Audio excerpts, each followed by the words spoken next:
Қайырлы күн студенттер. Бүгін бізде Алаш апталығының кезекті кездесуіміз, әңгімелесу сұхбаттасу бүгін Алма Сайлауқызымен жүргізіледі. Алма Сайлауқызы Оян қазақ феномені тақырыбымен келіп отыр бізге. Бұл кісі Астанадағы Казгия университетінен PhD доктор, профессор. Алма Сайлауқызын бір қошеметтеп қойыңыздар. Алма Сайлауқызын да сізге сөзегін береміз. Көп рахмет. Қайырлы күн, құрметті әріптестер,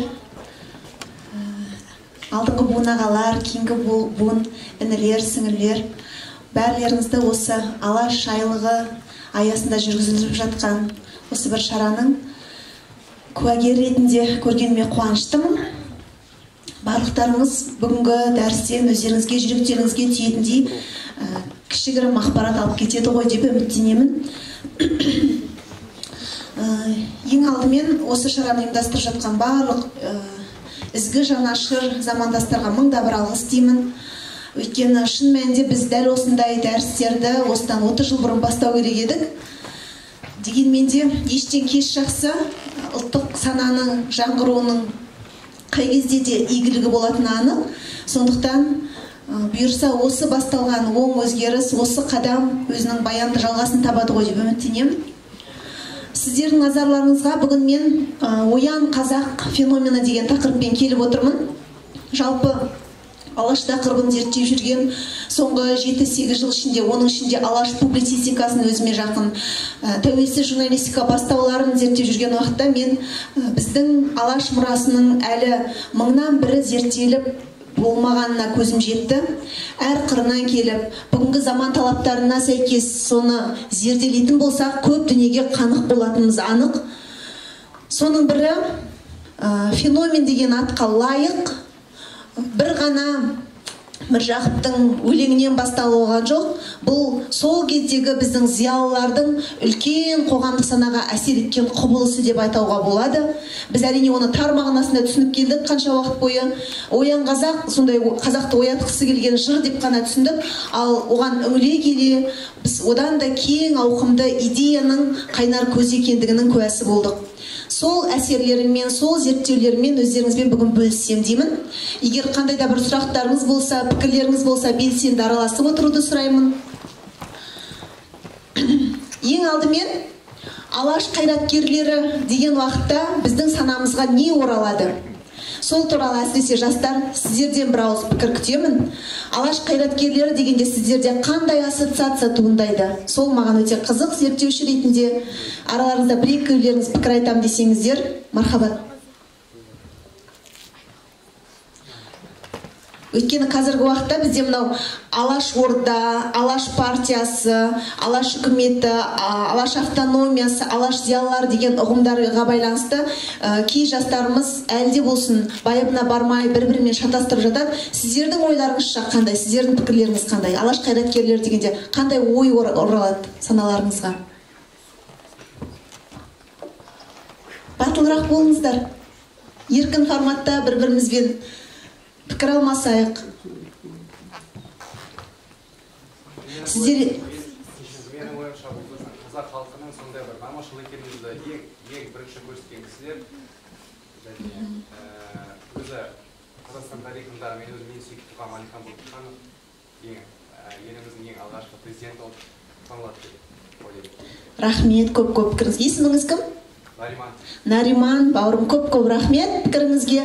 Мына Қарағанды жастар осындай белсенді болу керек деп ойлаймын. Өйткені бұл өңір киелі топырақ.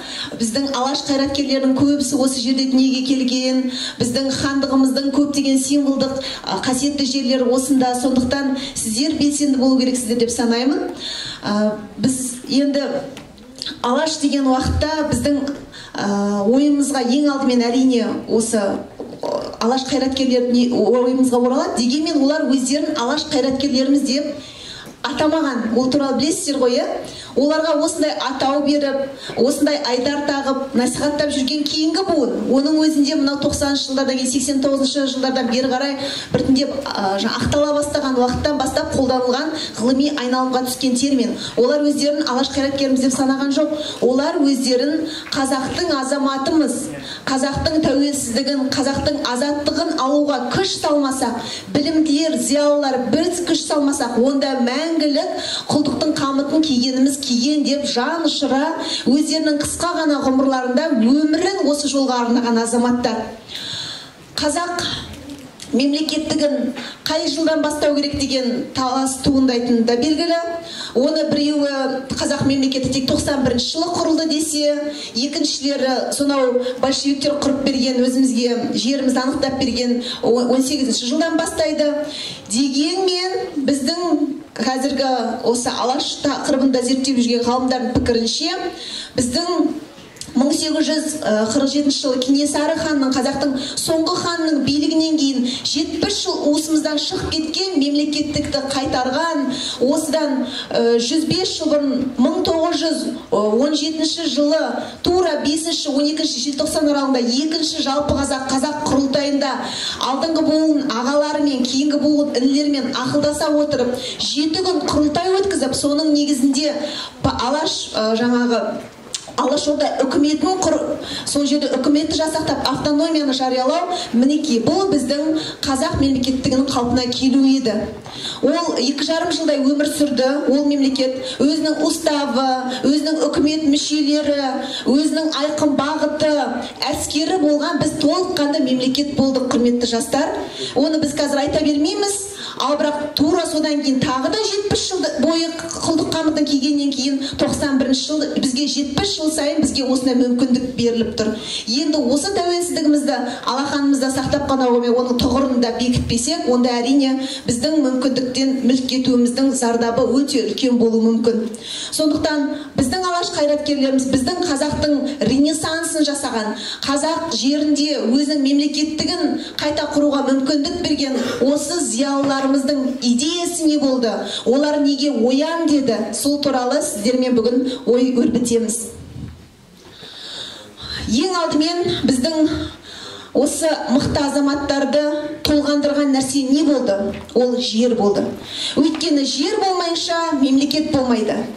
Жер сақталмаса ұлт та жойылады.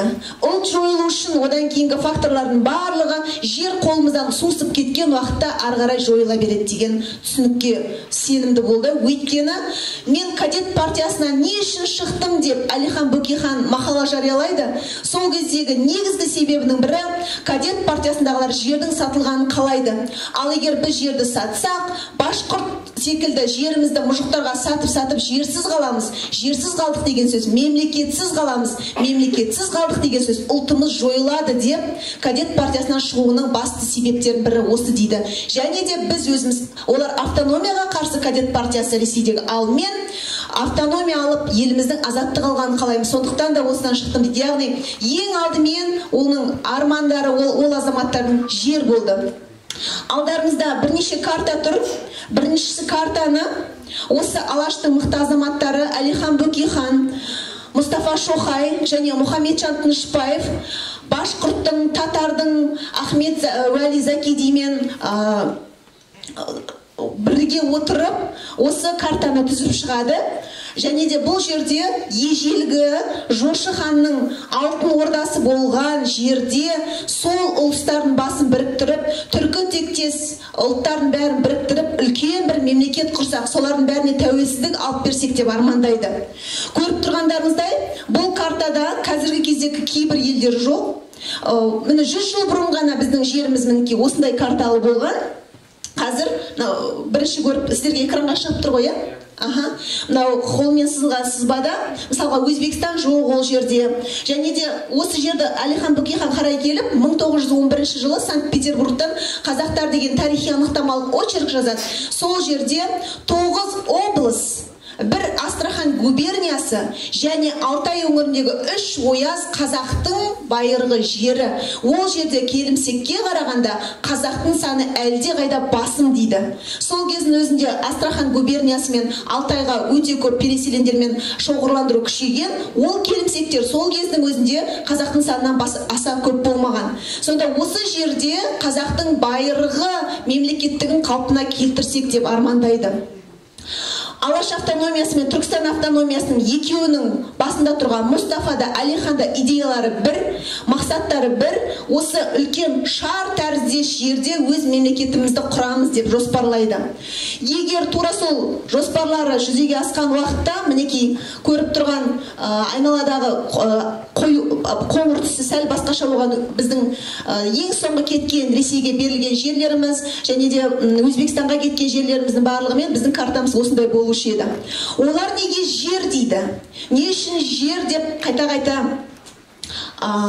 басты назарға қояды? Өйткені біздің жеріміз біздің бабаларымыздың аманаты бізге табыстаған. Әлемдегі 9-шы көлемі жағынан 9-шы жерде тұрамыз деп мақтанамыз. Ал бірақ ол жер бізге қандай еңбекпен, қандай батырлықпен, қандай табандылықпен келген туралы көп ойлана бермейміз. Бұл жер туралы Қазтуған жырау не дейді? Жабағылы жастайлақ жардай атам болған жер, жатып қалған бір тоқты жайылып мың қой болған жер. Осынша шырайлы жерлеріміз бар екендігін айтып тұр. Айнала бұлақ басы тең, Азауылының Стамбулдан несі кем дейді Доспанбет жырау. Мың Париж, 100 Мәскеудің керегі жоқ, басымда тұрар болса осы қалып, даламның кеңшілдігін, бейқамдығын жанымыз деп жүрегім сүйеді анық дейді Мағжан Жұмабайұлы. Мінекей, осыншалықты іңкәрлікпен туған жерге деген махаббаттары өздерінің осы жерді сақтап қана қоймай, осы жердің тәуелсіздігін алып, халқымызды дамытсақ деген арман мүдделерімен ұштасады. Өйткені тура солай жасауға олардың білімі мүмкіндік берді. Білесіздер, Ресей патшалығы қазақтың жастарын өздеріне қызмет етеді деп оқытты университетте. Өз оқып алып, өз халқының мүддесін көтереді деп ойлаған жоқ. Бірақ белгілі бір бөлігі сол патшалы Ресейдің қарамағында қызмет еткенімен, ішіндегі текті, парасатты, көргенді ұл қыздар өзінің халқының қаншалықты жаншылып жатқанын түсініп, сол білімдерін өз елінің болашағын дамытуға жұмсағысы келді. Мінекей, көріп тұрған суреттегідей кең байтақ жеріміз, молы, сулы жеріміз негізінен ол кезде ауыл шаруашылығымен дамып тұрған. Ауыл шаруашылығы біздің негізгі кәсібіміз болды. Ал тура сол кездегі біздің тұрмыс салтымыз бойынша ол аграрлық заман талабына әлде осын сай келмейтін, біз өзімізбен өзіміз оқшаланып қалған технологиялық тұрғыдан жаңа өзгерістерді дамыта алмаған дәрежеде едік. Осыған байланысты Әлихан Бөкейхан өзінің мақаласында Дания шаруасы мен қазақ шаруасының қаншалықты тиімді тиімсіз жұмыс жасайтынын айтып, бізде бір қоңыз келіп, егіндіктің барлығына зиян тигізіп, сол жылы дән болмай қалса, Құдайдан көріп отыра береміз. Ал ғылымы дамыған елдер оған арнайы сол жаңағы жәндікті құртатын келесі жәндікті ойлап тауып, арнайы дәрілерін ойлап тауып, егін өнімін әлдеқайда жоғары көтеріп отыр. Швейцарияны үлгі етеді. Сол кездің өзінде 1912-13 жылдары біздің халқымызға жаңа дүниені тезірек игермесек, ескі оқшауланған дүниеде қалып қойсақ, болашағымыз жоқ екенін ескертеді. Тіпті бізден гөрі дамыған деген Ресей мұжығының өзін салыстыра келіп, Дания мұжығының тура сондай еңбек еткендегі алатын өнімділігі орыс мұжығынан 19 есе жоғары дейді. 19 есе көп пайда алатын жерде 19 есе кем пайдасынан қағылып жүр. Мінекей сондықтан да біз ғылымды, білімді игеріп тәуелсіздік алсақ, тура сол дамыған елдердегідей боламыз дейді. Ал олар негізгі үлгіні қай елден алды деп ойлайсыздар? Біздің алаш қайраткерлердің көбісі қандай жаламен, қандай елге еліктеп тұрсын деп атылып кетті, білесіздер ме? Дұрыс айтасыздар, Жапон. Не үшін Жапонияға еліктеді деп ойлайсыздар? батыстың білімін, мәдениетін меңгере отырып, өзінің салт-дәстүрін сақтай отырып, дамыған мемлекет боламыз деген. Иә, өйткені Жапон өзінің батыстың дамыған жерін ала отырып, өзінің ішкі өзегін сақтап қалған бірден-бір біз секілді тағдырлас, біз секілді ауыл шаруашылығы кенже қалған күйінде үлкен секіріс жасаған Азиядағы держава болып үлгерген еді. Ол секірісті неше жылда жасады білесіздер ме? Жапонияның аграрлы артта қалған ауыл шаруашылығымен өзімен-өзі оқшауланып мәдениетімен қалған өзге елдер қысым жасап, тиімсіз шарттар жасап, оны бодандыққа апара жатқан жолда олар сілкініс жасап, неше жыл сол жаңа дәуірге батыстық технологиясы дамыған дәуірге өтуіне өздеріңіздің жобаларыңызды айтсаңыздар болады, білуге міндеттемейсіздер. Неше жыл кетті деп ойлайсыздар? 30?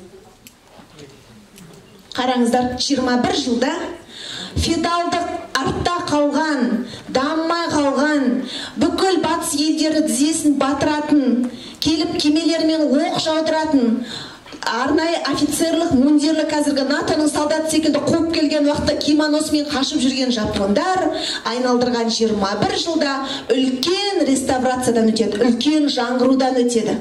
Ол Мэйдзи жаңғыру деп аталады. Мінекей, алаш қайраткерлерінің жұмыстарынан негізгі сіңіп жатқан еңбегінен 15-20 жыл бұрын ғана Жапонияның нәтижесін көріп тұр. Өз секілді Азия елі, өз секілді бодандықты көріп, бір жағынан Қытай, бір жағынан Европа кемелері қысым қалып, өзіне тиімді шарттармен әбден бодандыққа байлап тастаған, жеріндегі ауызбіршілік азайып кеткені сонша, жүздеген аралдағы 120 облыстың әрқайсысы өзінше би болып, өзінше басшы сайлап, ауызбірлігі ыдырап тұрған елден мықты державаға айналады. Өйткені Мацухита деген жаңа император Мэйдзи жаңғыруын жасайды. Бүкіл ескі әдеттердің бәрін жойып, жаңа білім, Мэй деген сөз, жарық деген сөз. Жарық алып келетін ағартушылық саясаттың арқасында 21 жылда үлкен секіріс жасайды. Сөйтіп, иығы тең дәрежедегі иығын тіресіп тұрып, батысқа өз шартын қоя алатын, жай шарт қана қоймай, өзінің экспансиялық саясатында жүргізе алатын мықты державаға айналады. Мінекей, бірақ ұлттық өзегін жоймайды, салт дәстүрін жоймайды, түгелімен жаңағы алаш арыстар айтады ғой, батыстың білім ғылымын алам демесеңіз, мәдениеті хайуандықтан алыстаған жоқ деп. Мінекей, о жақтың технологиясы мен білімін алып, ішкі мәдениетін өзінде сақтап қалған бірден-бір мысал, және де тура сондай аграрлық елден дамыған державаға айналған мысал Жапония болды. Сондықтан да Райымжан Мәрсеков бастаған алаш қайраткерлері өзінің алаш автономиясын жариялап, біз тәуелсіз ел болып тіршілік етіп жатқан жылдары Жапонияға бірнеше рет соның елшісімен кездесу үшін Владивостоктағы Жапонияның елшілеріне хат жіберіп, біздің алаш автономиясын мойындау туралы келіссөздер жүргізеді.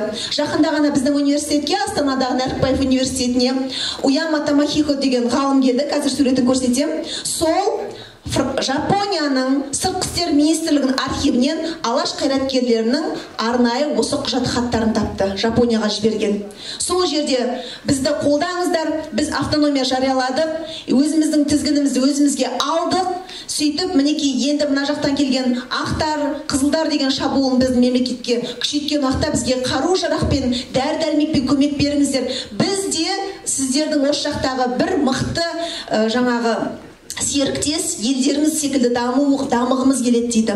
Парижде өтіп жатқан конференцияларға, Парижде өтіп жатқан халықаралық ұйымдардың жаңағы жиналыстарына баруға ықылас танытады. Бір емес, бірнеше мәрте Жапониямен осындай халықаралық дәрежеде алаш автономиясы келіссөздер жүргізген. Яғни, ол жай сөз жүзінде емес, сырттан еліктеу дәрежесінде емес, ішкі жағына қарай жақындап, солармен бірге байланысқа түскісі келгендігін, мінекей осы жақында ғана бір ай бұрын келіп, сол архив 9 беттен тұратын архив материалдармен таныстырды. Ал біздің арамызда әлі де болсын, алаш автономиясы әлі өзін жарияламай тұрып, бізде кеңес үкіметі орнады деп жүрген азаматтар бар. Мінекей, көріп тұрғандарыңыздай, міне Мацухита император 67 жылы қандай кимономен отыр еді? Одан кейін ол кимононың бәрін тастап, ескіліктің бәрін тастап, ішкі өзегі мен рухын ғана өзімен бірге алып, сыртын заманауи мундирге ауыстырды. Өйткені заманың түлкі болса тазы боп шал. Мен кимононы тастамайым деп, отыра берген уақытта оның елі жойылып кетер еді, жай ғана бір боданға айналып, бір провинциясына айналар еді батыстың. Сондықтан да Мейдзи жаңғыру біздің алаш қайраткерлеріне үлкен рух берді. Осы жолмен жүруге бізге ештеңе бөгет болмас еді. Біз сол жолды бастаған едік негізінде. Ал қазақтар қалай жаңғырғысы келді? Қазақтар қалай жарық түсіргісі келді? Өзінің санасына, шаңырағына, мемлекетіне қандай жарық түсіргісі келді?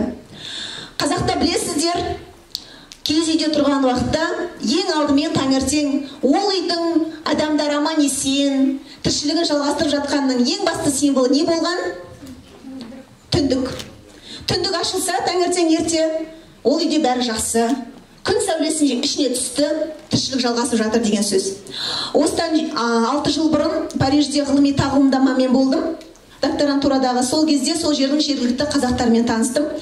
Кезінде Қытайға өтіп кеткен қазақтың жерлерінде тұрған, шәуешекте тұрған мыңдаған қазақ отбасылары Қытай үкіметіне бағынғысы келмей, 15 мыңы білесіздер Гималай асып Еуропаға қарай көш түзейді. Содан 1000-2 мыңы ғана аман қалады. Қалған бәрі Гималай тауларының ортасында Тақламахан шөлінде мерт болады. Пакистанда біраз қырылады. Ең соңында Түркияға барып, сол жердің 6 өңіріне қоныстанады.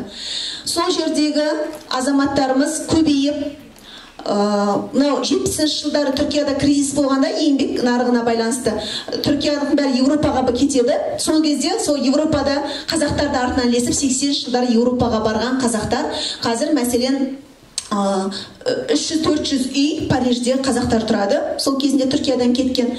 Сол азаматтардың үйлену тойларында болдым, 5-6 тойында болдым. Сол кезде келінді алып келеді. Ол келіндердің өзі Голландиядағы, Германиядағы қазақ азаматтармен бір-бірін таныстырады екен жастарды. Солай әлі де болсын, біз мына жақта жүріп өзіміздің салт дәстүрімізді ұстай алмай отырсақ, олар 100 жыл болса да өзінің сол жақтағы қазақылығын жоймай, бір-бірлерімен хабарласып, қай елде қандай қыз бар, жігіт бар деп Голландиядан келін әкелді Парижге, қазақтың қызын. Сөйтсек, ағамыз шығып беташар жасап тұр. Беташардағы домбыра тарта алмайды, бірақ атасынан естіген, атасынан әкесіне жеткен, әкесінен бұған жеткен 1920-30 жылдары айтылған беташар сөзі. Келінжанға айтып тұр, Голландиядан келген қазақ қызына. Таңертең тұрып түндікті ашып жібер келінжан, бидай қаптың дәндерін шашып жібер келінжан дейді. 100 жыл бойы сондай сөзді әлі сақтап қалған, өйткені олар енді жаңадан өлең шығармаған, ең барын сақтап қалған. Әлі күнге дейін олардың беташарлары түндікті ашуды ұмытпа келінжан деген сөзден тұрады. Яғни бұл біздің санамыздағы, біздің идеологиямыздағы, біздің дүниетанымдағы басты символдардың бірі. Үйіңе жарық кіргізетін басты құрал ол түндік. Біздің алаш қайраткерлері түндікті батыстан ашып тұр, көріп тұрсыздар ғой. Сәуле, жарық, тіршіліктің белгісі, білім, ғылым, барлығы да батыстан келсін деп тұр. Мына суретті біз сіздер әдетте қазақ газетінің сыртқы бірінші мұқабасындағы атауы деп танисыздар, иә? Негізі қазір Сұлтанхан Аққұлұлы бұны алаш автономиясының гербі ретінде ұсынып жүр. Өйткені алдарыңызда көріп тұрғанда киіз үйдің 6 алаштығын білдіретін 6 белгісі, қазақ деген жазу ортасына соның бәрін біріктіретін, және де түндікті батыстан ашу. Осы барлығы біздің сол кездегі идеологияға 100% сай келіп тұрған дүние болатын. Яғни түндік арқылы күн кірсе, жарық түседі, ауа кіреді, ішіндегі адамдар оянады, тірі екендігін білдіреді, тіршілік басталады, қозғалыс басталады, одан кейін әрине даму болады. Яғни осы символдық белгі арқылы біз күн арқылы оянайық, ішімізге сәуле кірсін, қозғалайық, тірі екендігімізді дәлелдейік дегендей. Ғафу Қайырбековтің сөзі бар: ойбайдан ән шықпас, гүй-гүйден күй шықпас, тұншығып барамын, қарағым түндік таш деп. Жалпы түндік біздің тарихи кодымыздағы маңызды детальдардың бірі, кейін зерттей жатарсыздар. Сонымен осындай күн кіргізгісі келетін, қазақтың санасына сәуле түсіргісі келетін, түндікті ашу арқылы оятқысы келетін алаш идеясы не болды? Әрине азаттық. Азаттық біздің басты мақсатымыз, өйткені жеріміз, еліміз, ұлтымыз, тіліміз, діліміз аман қалу үшін бізге азаттық керек болды. Әлихан Бөкейхан тірі болсам қазаққа қызмет қылмай қоймаймын дейді. Ол бүкіл алаш зиялыларының басты мақсаты деп қабылдай аламыз. Қазақтың байырғы жерін қазақтар өз бетінше, біреудің көмегімен емес, өз бетінше ғылым мен техникаға сүйеніп толық игермейінше, жер жеке меншікке де қоныстанушыларға да берілмейді дейді алаш автономиясының ұстанымы. Оның әрбір түйір тасы қазақтың өңіріне түйме болып қадалу керек. Біздің жердегі игілік біздің қажетімізге жарау керек. Тасымыз түйме болып қадалсын дейді. Бір уыс жүні мемлекет азаматтарының үстіне тоқыма болып киілсін дейді. Көрдіңіз бе? Ұлттық экономика дегеніміз, өзінің жерінің байлығын, өз халқының игілігіне ұстану дегеніміз осы емес пе? Ал ол үшін бізге азаттық керек дейді. Сіздер де сондай ұстанымды ұстанып, қазақтың жерінде шыққан, қазақтың елінде шыққан бұйымдарды қолдансаңыз, міне осы идеологияның бүгінгі қолданушылары, бүгінгі қолдаушылар болар едіңіздер. Бір ғана мысалға менің үстінде көйлек Қазақстанда тігілген, қазақ шебері тіккен. Сол секілді сіздер де сондай отандық дүниелерді қолдасаңыздар, қазақтың жеріндегі тас түйме болып өміріңізге қадалды деп санай беріңіз. Яғни саяси, экономикалық, рухани азаттық. Бір азаттықтың астында осындай астар бар деп түсіне аласыздар. Алаш идеясы әділдік пен жаңашылдық. Ұлтты сүю, ұлттыққа қызмет ету деп түсінеді алаш қайраткерлері. Саяси құқықтық жол, яғни алаш уставын 1911 жылы жазады, одан кейін алаш партиясының бағдарламасының барлығында қазіргі Европа енді ұмтылып жатқан дүниелер сол кезде олардың қазығы болып қадалған. Ең алдымен дінді мемлекеттен бөледі, зайырлық керек дейді. Өйткені дәл жанымыздағы Қоқанда обаны Құдайдың жіберген қарғысы деп емдемей, солар бетіне қарап отырып қырылып қалған адамды көрген уақытта Әлихан Бөкейхан, егер олармен бірге дәл осындай діннің ескі қамытын киіп тұрып болашаққа барамыз десек, түйе мен есекті бірге жегіп қойып жарыстырғанмен бірдей дейді. Алысқа бармаймыз дейді. Сондықтан бізге жаңа заманға сай, бағанағы Мацухитоның кимоносын тастаған секілді, діни ескі қалдықтар тастап, ішкі иманымызды берік қылып, ішкі сенімізді мықты қылып, жаңа заманға сай қозғалу керекпіз деп, өздерінің бүкіл жарғыларында, уставтарында ер мен әйелдің тең екендігін, діннің мемлекеттен бөлінетіндігін, байға бай секілді кедейге кедей ретінде салық салыну керек екенін айтады. Ал байға бай ретінде, кедейге кедей ретінде салық салыну Еуропада енді ғана мінекей соңғы 15-20 жылда қатты қолға алынып жатыр. Біздің алаш қайраткерлер оны 100 жыл бұрын өз бағдарламаларына енгізген еді. Әділ сайлау, таңдау құқығы да олардың басты мақсаты болды. Өйткені алаш автономиясының басшысы кім болады деген уақытта тек Әлихан Бөкейхан сайлауға түскен жоқ. Бақтыгерей Құлманов шығыстану бойынша магистр, ғылым магистрі. Ойлаңыздар, 1917 жылы бізде ғылым магистрлар болған, заң магистрі, шығыстану магистрі болған. Бірнеше азамат, ол ғана емес, 3 адам түседі сайлауға, сода басымдықпен Әлихан Бөкейхан сайлау кезінде жеңіске жетеді. Олардың барлығы да әділ сайлау дейді. Халықтың әділ сайлау құқын жоғары бағалаған. Ұлттық демократиялық мемлекет құру. Жапония секілді әрине Еуропада жатқан түндік, яғни қазақ газетіне мына символды қоя отырып, қазақ ішіне Еуропа ғылым өнері таралсын, қазақ газеті қазақ жұртына әрі мәдениет есігі, әрі сырт жағынан күзетші болсын деп, осындай символды таңдадық дейді. Және де біздің қазақ газеті теневое правительство деген секілді, біздің қазіргі фейсбугымыз қоғамдық парламент болса, ол кездегі қазақ газеті біздің қазақтың жан дүниесін жеткізетін, екінші жаңағы өзінің қарсылығын білдіретін 13 жылдан бастап шыққан уақытта патша үкіметіне, сондай біздің оппозициялық әрі демократиялық принциптерді ұстанған үкіметтің бір бейнесі секілді болды. Және алаш идеясы білім мен ғылым.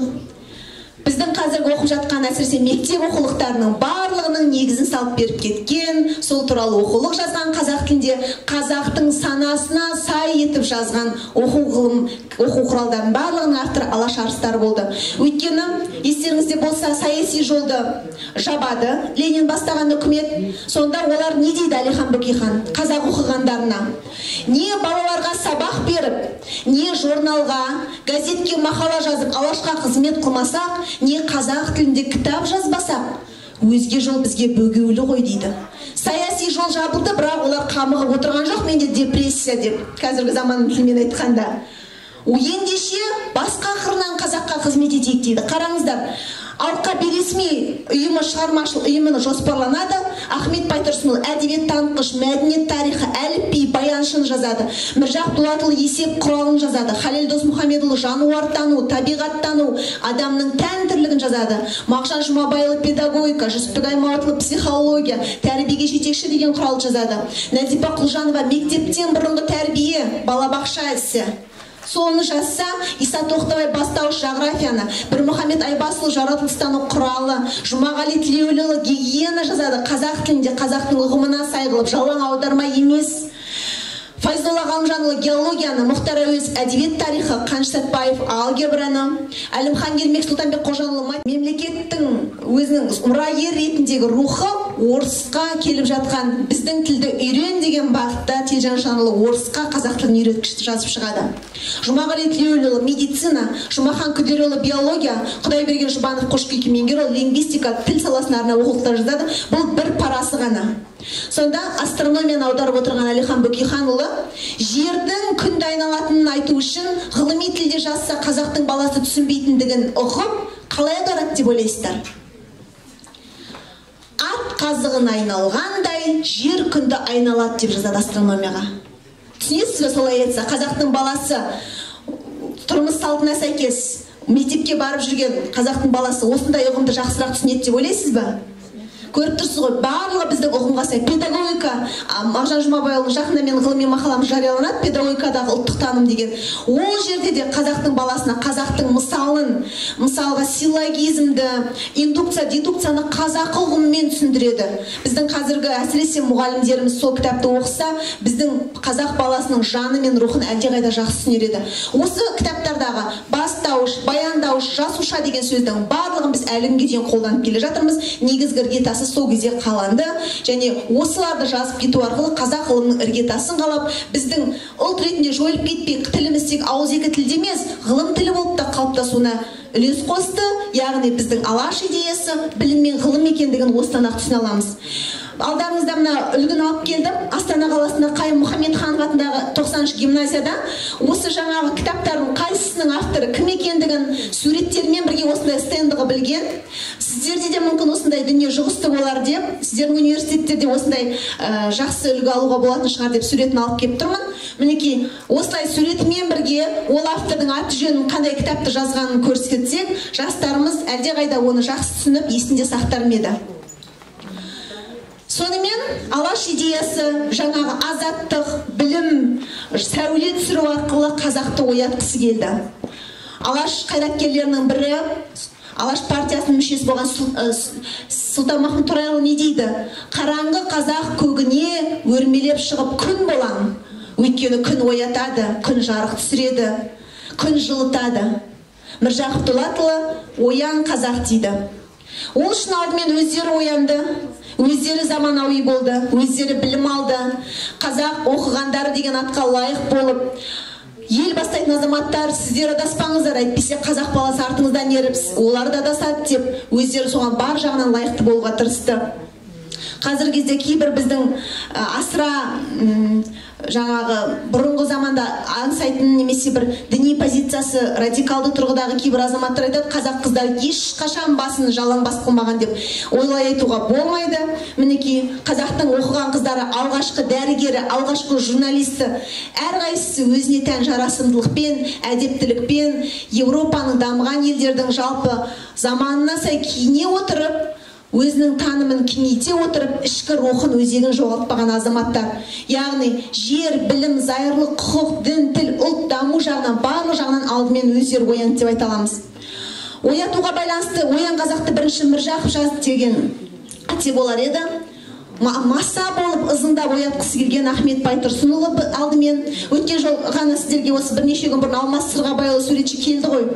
Сол кезде мына Абайдың суретінде Абайдан келе жатқан идеяны бүгінгі күнге жеткізіп, одан кейін жалғастырған алаш қайраткерлері маса болып ызыңдап қазақты оятқысы келді деген идеямен мына суретті салдым деді. Міне көріп отырсыздар, зайырлық, білімге құштарлық, оқу білімге жастарды алға жетелеуге деген идеяның барлығы олардың бойынан табылды.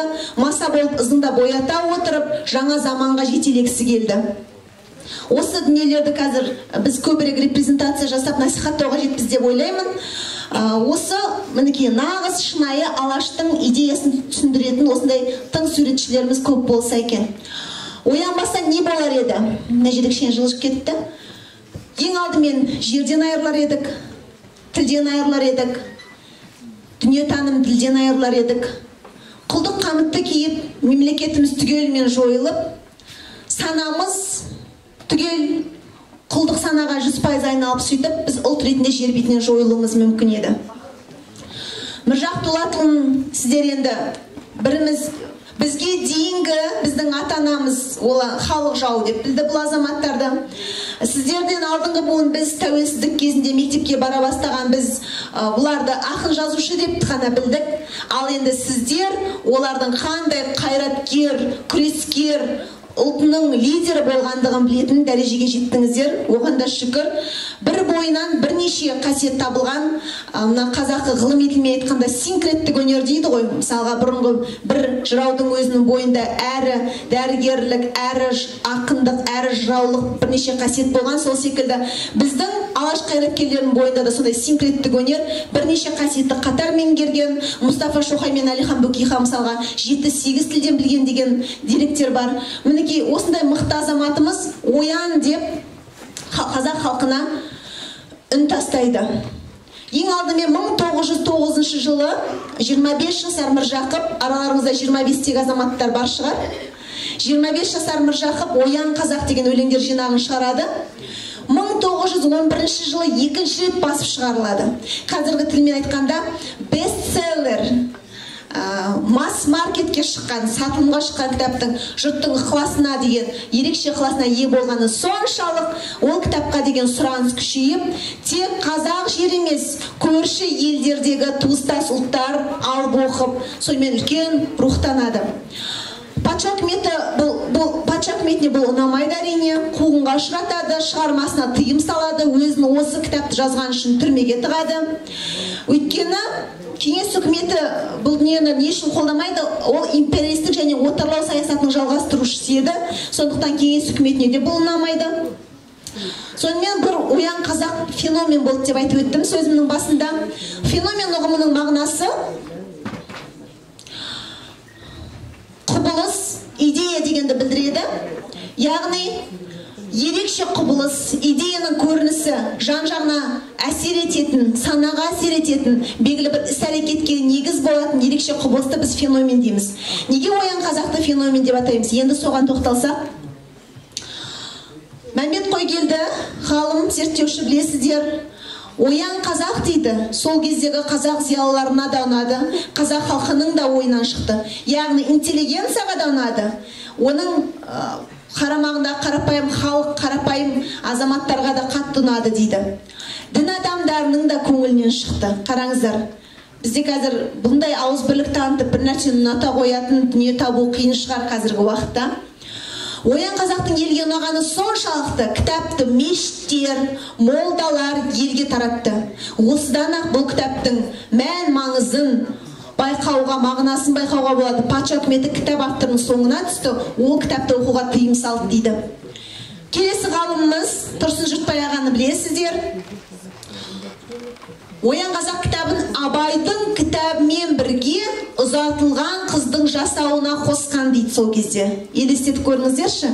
Қыздың жасауына ең асыл қымбат дүниелерді беріп отырып, ортасына оян қазағын да қыздың жасауымен бірге беру деген дәстүр пайда болған. Соншалықты іңкәрлік мына кітаптағы дүниелердің жан дүниесіне, болашағына қатысты идеясымен үндес болған. Соншалық осылайша дәстүр пайда болған.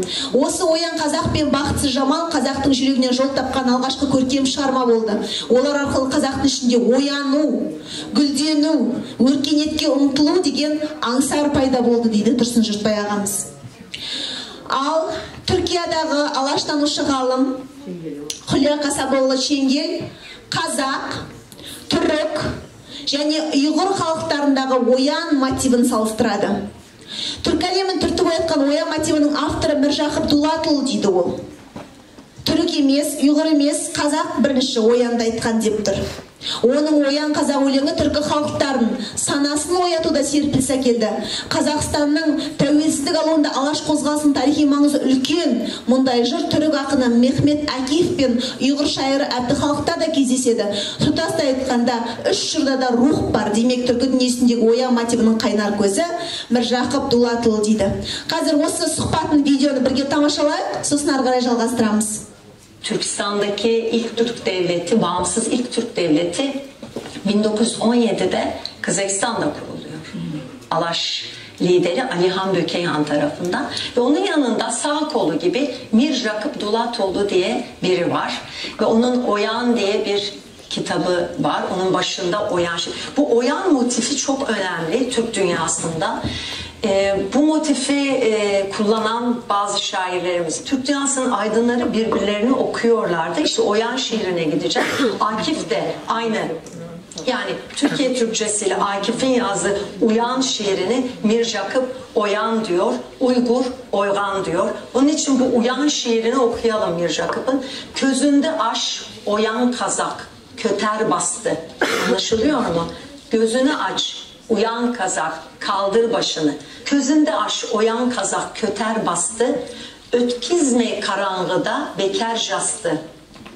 Jerk etti, bin naşarlap, hal harap bolup, kazağın endi jatu jaramastı. Gözünü aç, uyan kazak, oyan kazak, kaldır başını. Geçirme karanlıkta boşuna yaşını. Yer gitti, din zayıfladı, naçarlap diyor Farsça. Naçarlap fiilini kullanıyor. Hal harap oldu, hal harap olup diyor.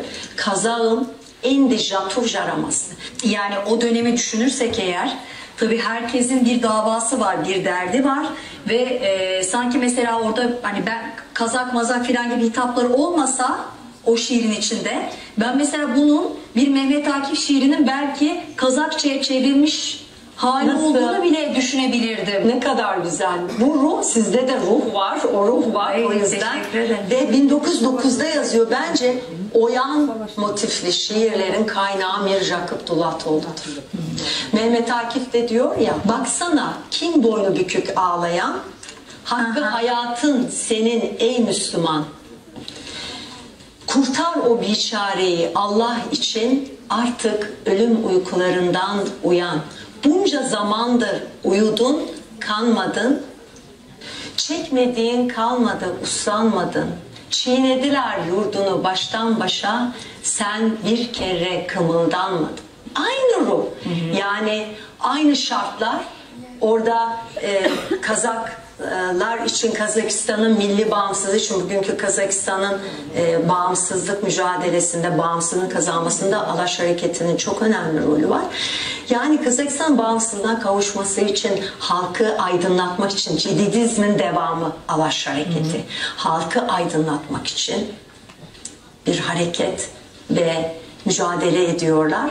Oradaki aynı ruh, o ruhu veriyor halka. Yani kaldır, uyan. Akif'in söylediği de aynı şey. Öbür taraftan Doğu Türkistan'a gidiyoruz. 1922'de daha sonra Abdülhalik Uygur diyor ki, ey pekir Uygur, oygan uykun yeter. Ey pekir Uygur, oygan uykun yeter. Sende mal yok. Endi ketse can keter. Bu uykudan kutkızmısan özünni, senin halin xeter, halin xeter.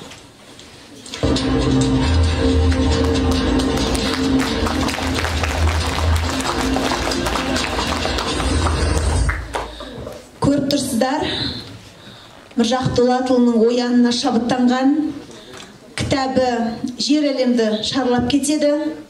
Түрік ағайындарға барып, ол жақта түрікті оятуға сеп болып жатса, Шығыс Түркістан ұйғыр ағайындарға барып, ол жақта оян дейді. Сенде мал жоқ, енді кетер, жан кетер. Күрсініп, неге жылап жатсың? Тұр, басыңды көтер, оян деп үндейді. Жаңа айтып өткен Мехмет Акиф Ерсой туралы кішкене тоқталып өтсек, біз әдетте өз ғалымдарымыз, өз азамат зиялыларымызды көп тани бермеген, шетелдікіне де көп мән бермей жатамыз. Мехмет Акиф Ерсой 1870 жылы 1936 аралығында өмір сүрген. Оның кәдімгідей аты, өлеңінің аты Оян. Сол кезде мына қою түспен белгілеп қойдым. Артық өлім ұйқыларымдан оян дейді. Қараңыздар. Енді ұйықтасаң, ары қарай өлімнің ұйқысы болады бұл деп тұр. Тұрмайсың енді оянбасаң дегендей. Бұнша замандыр ұйыдың, қанмадың, осынша уақыт ұйықтадың, бәрібір ұйқың қанбай тұр ғой, енді оян. Жетер деп, бұдан артық шегі жетті, оянбасаң жағдай қиын деп. Бұл да 1909 жылы Оян қазақ кітабы шығады. Араға 6 жыл салып, соның лебімен Мехмет Акиф Ерсой қазіргі мына түрік мәдениетіндегі, түрік әдебиетіндегі ең бір үлкен ұлы тұлға. Олар осының атында үлкен жаңағы қор бар, қатты насихаттайды олар өздерінің ақындарын. Сол атақты Акиф Ерсой осы Міржақыптан үлгі алғанын Түркияның ғалымының өзі дәлелдеп отыр. Келесі ғалым, ұйғырдың ғалымы Абдухалик ұйғыр. Ойған, енді түбірі бәрі бір сөз, оян, ойған, ояну барлығының түбінде. Хам пекір ұйғыр, ойған, ұйқың етер, бұл да ұйқың жетеді деп тұр. Ұйқыңны ач дейді екінші шумағында. Соңында ойғанмай өлмәкшім үшін сен шүпетең дейді. Осылай оянбаған күйінде өліп кетуге дайынсың ба сонда деп үн тастап тұр. Бұл 1921 жыл. Мінекей, бұл азаматтардың қай-қайсысы да өзінің ұлтын сүйетін, ұлтының бұдан артық ұйқыда жатуына, бұдан артық бейқам болуына, саяси, рухани, экономикалық әлсіз болуына болмайтынын түсінгендіктен шырылдап тұр. Әрине, Түркияның кішкене жолы болды, ол мемлекеттігін сақтап қалды. Ал Шығыс Түркістан, білесіздер, қазір 100% Қытайға сіңіп кетіп, енді басын көтергендердің басын түгел шауып жатыр.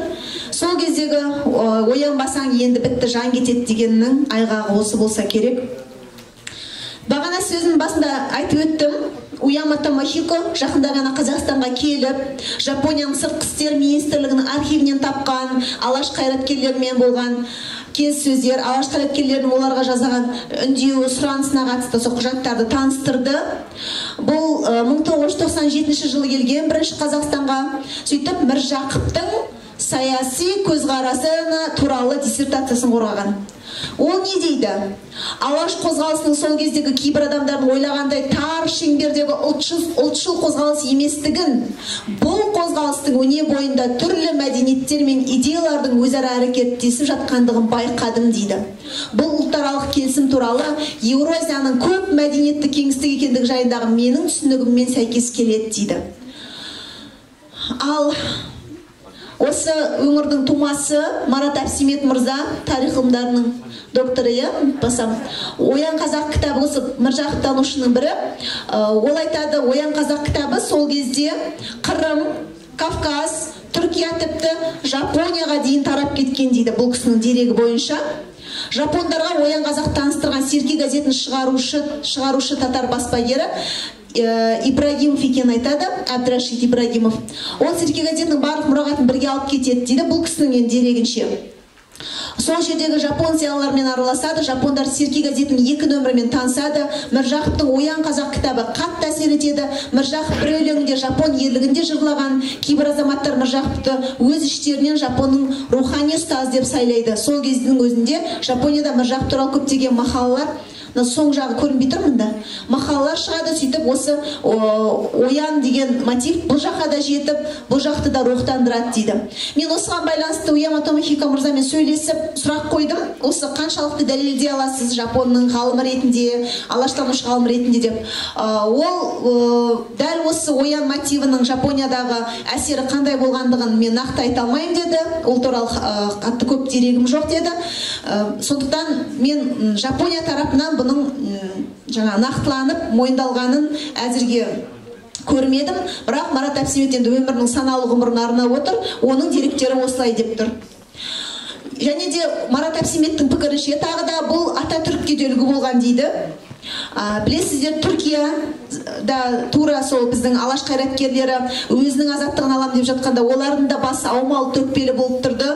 Талай жылғы империя жайылып, бүкіл Еуропаны тізе бүктірген Түркия өзінің әлемі өзінде, өздерінің шарабын ішіп, топкапын ішінде мәз-майрам болып жүрген уақытта әлем өзгеріп кетті. Жаңа технологиялық өзгерістер Еуропа елдерінің өз азаттығын алып, Түркияның қарамағына кеткен жерлерін қайтарып алуы күшейгені соншалықты Түркия тез арада трансформация жасап, өзінің заманауи мемлекетін құрып үлгеріп, сол қазіргі жерді алып қалды. Әйтпесе әлі де сұлтандары мәз-майрам болып Ататүрік билікке келмегенде, сұлтандары өз әлеммен өзінің интригасына топкапын ішінде жүре берген уақытта, жаңа ғылымды игермей, жаңа технологиялық талапқа сай келмегенде, ол Түркияда жойылып кетуі мүмкін еді. Сондықтан тура сол жағдайдағы Түркияның рухына біздің оян қазақтың дөп келгені анық. Міржа Абдуллатұлын ұстаз тұтқан, азаттықты аңсаған азаматтардың қатарында болған Түркияның тұңғыш президенті Мұстафа Кемал Ататүрік дейді Марат Әбсемет. Ол 17-18 жылдар билікке келген кезде досы профессор Тайыр Шағатайға тапсырма беріп, оян қазақ кітабын түрік тіліне аударып шығарған дейді. Әбсеметтің дерегінше осы кітапқа еліктеп оян түрік деген кітап шыққан дейді. Оян қазақ, оян ұйғыр, оян түрік және Кавказ, Жапонияға барып жатса, ол жақта да өзінің ұлтын оятатын осындай өлеңдер шықты деп айтуға болатын. Сонымен оянбаса не болар еді? Мына сұраққа қайта келсек, және де қазіргі заманда ояну деген не? Сонымен ойымызды түйіндесек деймін. Яғни, ол кезде оянбасақ, дер кезінде алаш арыстары жеріміздің бүтіндігі бойынша жұмыс жасап, соны дәлелдеп білесіздер. Әлімхан Ермеков, Әлихан Бөкейханмен бірге Лениннің алдына барып, осы қазақтың әрбір жері бойынша ұзақ уақыт пікір алмасып дәлелдеп, осы жер қазақтың мемлекеттігіне кіретіндігін, қазіргі біздің картамыз сол кезде қалыптасқан. Сол алаш қайраткерлерінің табандылығының, уәжінің мықтылығының, орысшасының жүйріктігінің барлық факторлар әсер етті. Бір ғана салыстыру, Ленин үкіметі 25 адамнан тұрды, алаш үкіметі 15 адамнан тұрды. Сол 25 адамның нешеуі жоғары білімді деп ойлайсыздар Ленин үкіметінің? Біреуі ғана.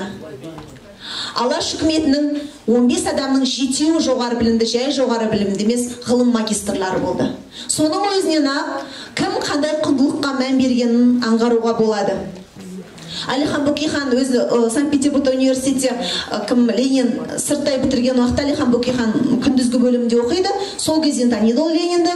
Сондықтан оған тіпті тең дәрежеде сөйлесе алатын еркіндігінің өзі сол білімінің, көзінің ашықтығының, өзінің табандылығы мен авторитетінің арқасында деп ойлаймыз. Яғни осы бір, олар енді түгел жүзеге асырғанда біз әрине қазір басқаша болар едік. Түгел асырмай 2,5 жылда жасап үлгерген дүниесінің өзі бізге бүгінгі күнге дейінгі жеріміздің, тіліміздің, ұлтымыздың біраз зардап көрсе де аман қалуына әсер еткен факторлар деп айта аламыз. Кез келген ұлт аман қалу үшін оның бірінші саны болады, содан кейін сапа сұраймыз, Біз қазір кейбір азаматтар бар, кеңес үкіметі неге жамандай бересіңдер? Жаман болған ештеңесі жоқ. Ленин открыл нам глаза, бізге құрылыста келді, жаңа білім алып келді, әйтпесе біз жүрер едік деп. Ал 1905 жылы Астанадағы Қараөткелде Құрманбаевтардың машина салу зауыты болғанын олар мойындамайды, айтқысы келмейді. 1913 жылы Семейде Александр Беллмен тікелей келісімшартқа отыру арқылы телефон желілері салынған. Кеңес үкіметіне дейін біздің өзіміздің даму жолымыз болғанын мойындағысы келмейді. Ал кеңес үкіметі келгеннен бастап қазақтың бірнеше дүркін репрессияға ұшырауының салдарын қазір біз көріп отырмыз. 70%-ға дейін қазақ қырылды дейді. Украинадағы Петро Токар деген ғылым докторы бар. Сол кісі айтады, Украинаның саны бойынша украиндықтар көп зардап шекті кеңес үкіметінің репрессия геноцидінен. Ал пайыздық жағынан қазақтар сіздер жойылып бітуге шақ қалған болатынсыздар дейді. Міне ол үшін деректер сөйлесін. Сұлтанхан Аққұлының дерегі. Қазақтар 1897 жылы халық санағы бойынша 4,84,139 адам болған. Бұл халық санағы, ресми халық санағы. Бұл қырға кеткен, жайлауға, қыстауға кеткен қазақтарды есептемегенде, кейбіреулер малымның санын көп көрсетсем, салық көп төлеймін, немесе басқа да себептер болады деп жасырған. Кейбіреу қазақ білесіздер, баланың санын толық айтпайды, тіл көз тиеді деп. Сонда бұл 70%-дай, 70-80%-дай қатқа түсті деген өзінде біз кезде 4 миллион болғанбыз, ал ол кезде түріктер Түркияда 3 миллион болған 1897 жылы. Өзбектер 726.534, қырғыздар 201.682 адам болған 1897 жыл. Түркмендер 281.357 болған. Араға 100 жылдай уақыт салып, 100 жылдан астамы қазақтар 2018 жыл халық санағы бойынша, қазір бұдан өстік, бұл сәл ескі дерек, 2018 жылғы 4 жыл бұрынғы 12.250.305 адам құраған халық санағы. Өзбектер 24.858.159 адам, қырғыздар 4.587.430 адам, түркмендер 2013 жылғы ғана дерек бар, өкінішке қарай 4.011.000 адам. Енді қараңыздар, қазақтар 299, 300% өсіпті 1897 жылмен салыстырғанда, немесе 2,9 есе. Өзбектер 3421 есе өскен, немесе 34,2 есе. Қырғыздар 2275%-ға өскен, немесе 22,7 есе өскен. Түркмендер 1425%-ға өскен, немесе 14,2 есе. Қараңыздар, ең көп өсім қайсы, ең аз өсім қайсы, қараңыздар. Осыдан қарап, енді біз тағы да есептеуге жүгінейік. Қазақтар қазір 2,9 есе өскеннің арқасында 12 миллион болып отыр. Егер біз өзбек секілді өссек, 1897 жылдан бері өзбек секілді өссек, біздің санымыз қазір 139.677.553 адам болар еді. Қырғыз секілді өссек, орташа 22,7 есе, біздің санымыз қазір 92.709.955 болар еді. Түріктердің ожақ бұжағы. Ең аз өскен, ең баяу өскен түркмен секілді өссек, біздің санымыз 57.994.773 адам болар еді. Осыдан қарабақ, біздің қазіргі әр қазақ менің жалғызым деген Сабыр Адайдың идеясының рас екендігін көруге болады. Осыдан қарабақ, әлі күнге дейін сол кеңес үкіметі бізге көп жақсылық әкелді дейтіндер, бір үйдің 10 баласының 7-еуін өлтірген қылмыскерге есесіне 3 балаға нан берді ғой, оқытты ғой, 7-еуін өлтірсе өлтіре берсін деген секілді әсер туғызады. Енді біздің миссия не? 12 миллион қазақ аман қалдық, өстік, жетілдік, негізі жойылып бітуге жетедік. Бүгінгі таңдағы ояну дегеніміз не? Бүгінгі таңдағы ояну, ол ең алдымен қолымыздағы бар құндылықты сақтау. Тәуелсіздік, ұлттық таным, біздің ең үлкен байлығымыз. Қазіргі заманда ояну, ол құру, дамыған қоғам құру, құндылыққа, ізгілікке, демократияға негізделген, біздің дүниемізге сай келетін демократияға негізделген қоғам құру. Қазіргі замандағы ояну, ол үздіксіз даму, құрметті жастар. Біздің алаш қайраткерлерінің өзі YouTube жоқ заманда, әртүрлі мықты мұғалімдер жоқ заманның өзінде 6-7 тілді меңгерген. Өйткені сол тілді білу арқылы ол күшейген, сол мәдениетті игерген, жауының тілін білу арқылы оның әдіс тәсілдеріне қарсы тұра білген. Біз жаңа заманда жаудан Құдай сақтасын, өзіміздің ұлт ретінде, мемлекет ретінде болашағымыз баянды болу үшін біз осы үздіксіз даму жолын таңдамасақ болмайды. Soft skills дейміз, дағдылар. Қазіргі дағдылар білесіздер, бұрын бір мамандықты алып сонымен 50 жыл жұмыс жасаса, қазір ол жарамайды. Қазіргі соңғы дерек бойынша адамдар енді 2 жыл сайын білімін жетілдіріп отырмаса, бір ғана алған диплом аздық етеді. Қажет болса басқа мамандықты игеріп кетуге де біз моральдық тұрғыдан дайын болу керекпіз. Өйткені цифрлық қоғам өзінің заңдылықтарына кеп жатыр. Бүгінгі таңдағы ояну дегеніміз ол игеру, цифрлық технологияны игеру, жер байлығын игеру.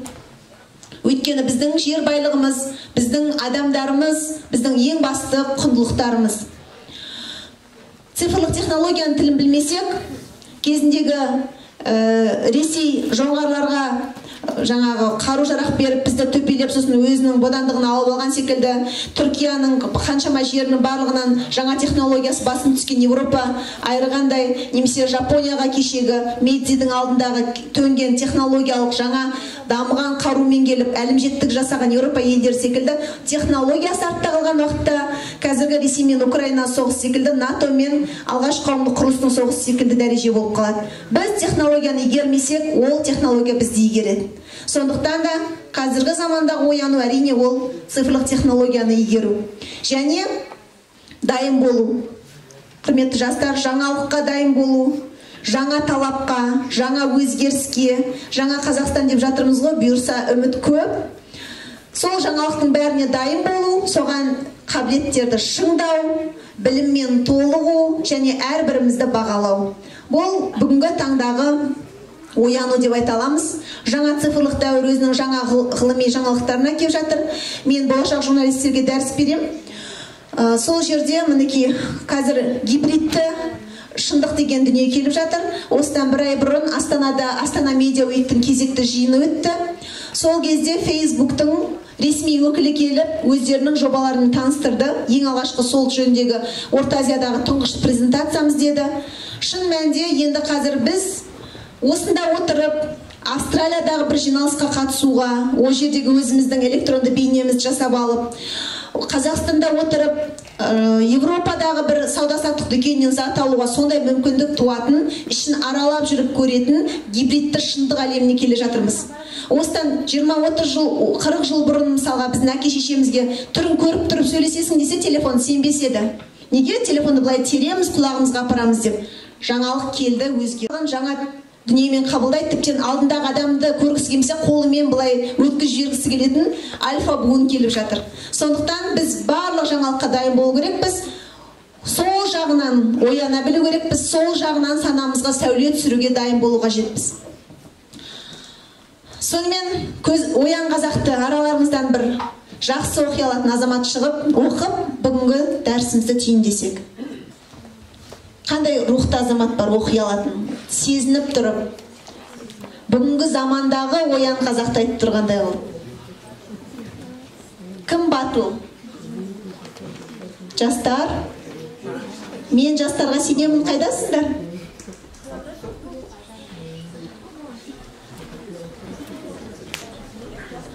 Нариман қайда бағанаға? Кет қалды ма? Нариман құтқарар еді.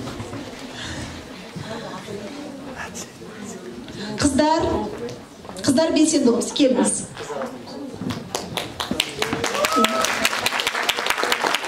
Қазақтың қыздары мықты ғой.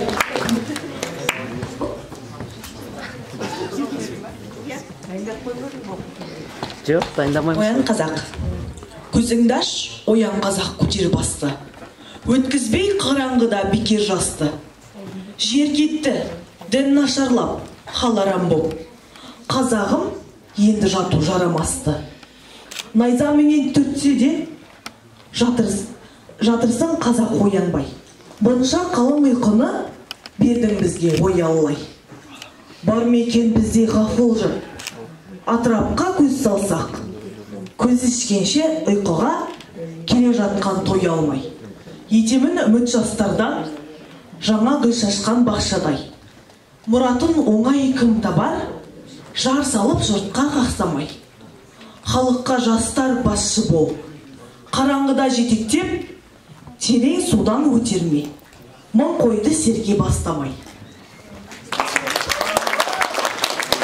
Аққыл сөйліне мыңда бір алғыс, рахмет. Көп алдында сөз бастау қиын деген секілді ортаға шығып осылай оқудың өзіне үлкен батыл жүрек керек. Жарайсыз Аққыл. Көріп тұрсыздар ғой. Осыдан 100 жылдан астам уақыт бұрыннан жастарға сенген, жастар біз сіздерге сенеміз. Етемін үміт жастардан деп тұр. Және де қараңғыда халыққа жастар басшы бол. Қараңғыда жетектеп терең судан өтерме, мың қойды серке бастамай. Әр қазақтың жасы, әр қазақтың азаматы мың қойды басқаратын серке секілді мықты бір тұлға болуға жетсіздер. 140 миллион болмасақ та 12-15 миллион қазағымыздың әр қайсысы соған татитын мықты азамат болу біздің парызымыз, басқа бізде жол жоқ. Құрметті жастар, оқыңыздар, таныңыздар, бүкіл әлемге өздеріңіз танытыңыздар, біздің тәуелсіздігімізді бірге баян етейік. Көп рахмет.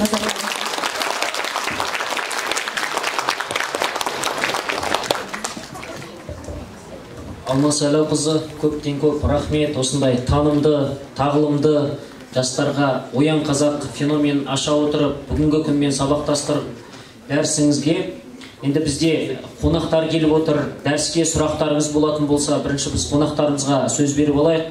Бүгін біздің дәрісімізге Қарағанды қаласы әкімінің орынбасары Ләззат Төкенқызы келіп отыр. Нұрсахан Бейсенбекова апаларыңыз танисыздар, белгілі алаштанушы. Сондықтан сол екі апамызға сөз беріп, одан кейін сіздердің осы дәріс бойынша сұрақтарыңыз болатын болса, жастардың әсіресе сұрақтары болатын болса, спикерге қойыңызға болады. Алмас Әлиқызы, сіз отыра тұрыңыз.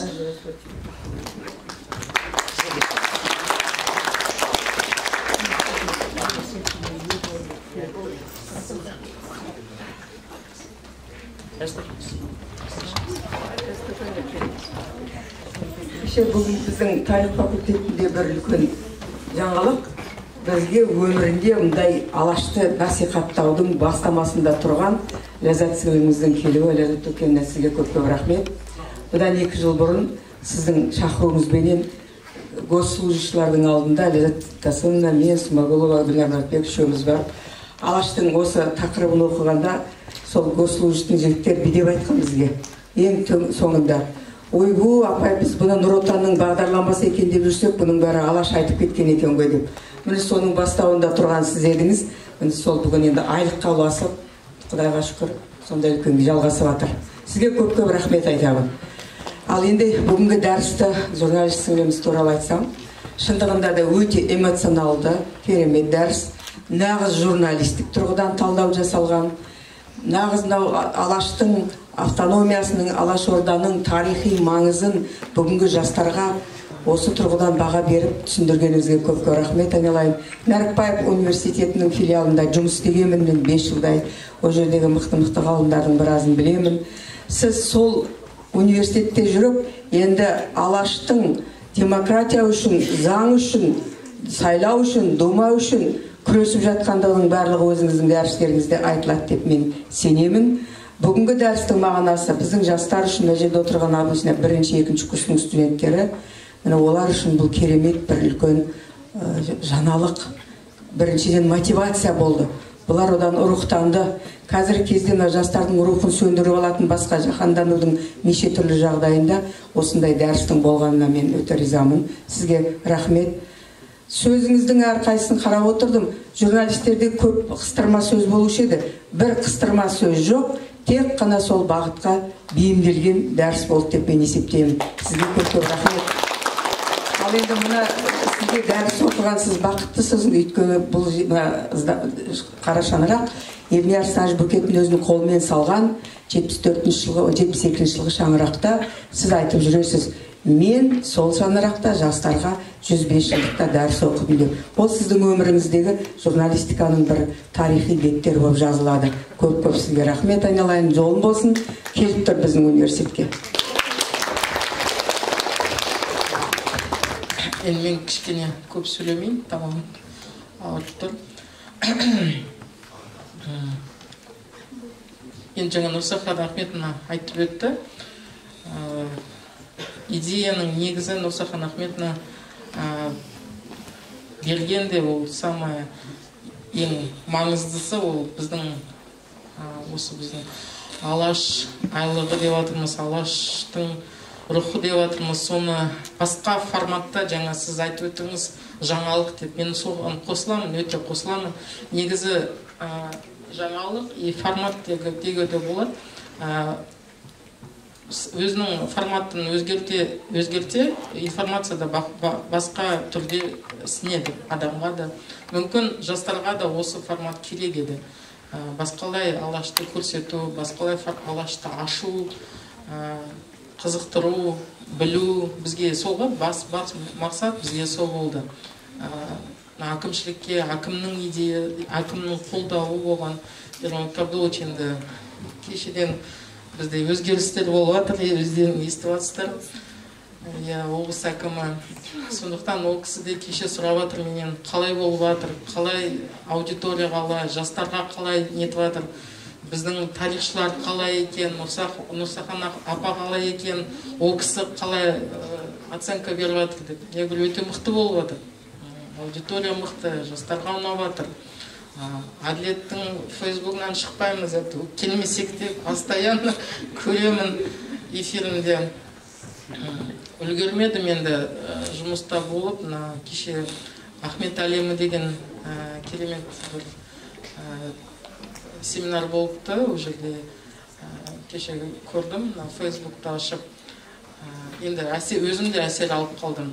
Жаңа сіздің лекцияңыздан да көп нәрсе алып, басқа әсер, алаштың басқа түрі, басқа форматы, сондықтан сізге де жастарға да ұнап отыр деп ойлаймын, сіздерге істеп жатқан нәрсе. Сондықтан сізге рахмет, өте рахмет сізге. Енді біздің алаш айлығымыз әлі жалғасуда.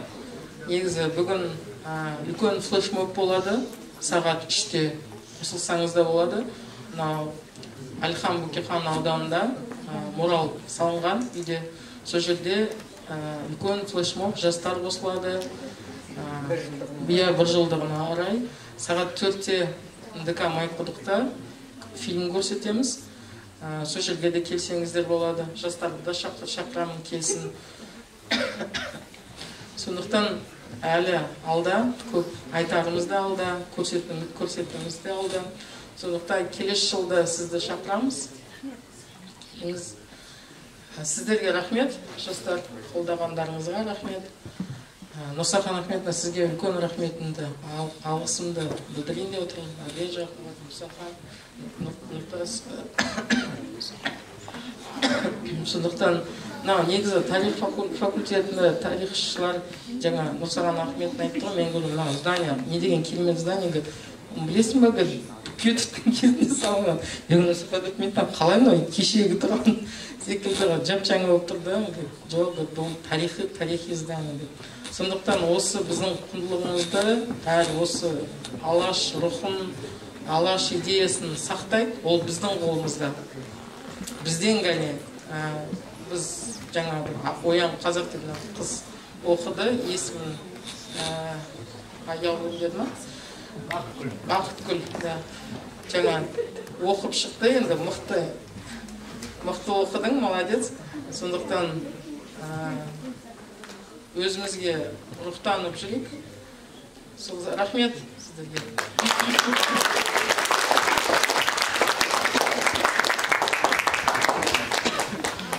Ал құрметті қатысушылар, енді мына жерде Маулен Советұлы бізде доцент, сол кісіге сөз берейік. Сосын сұрақтарыңыз болса, сұрақтар қойыңыздар.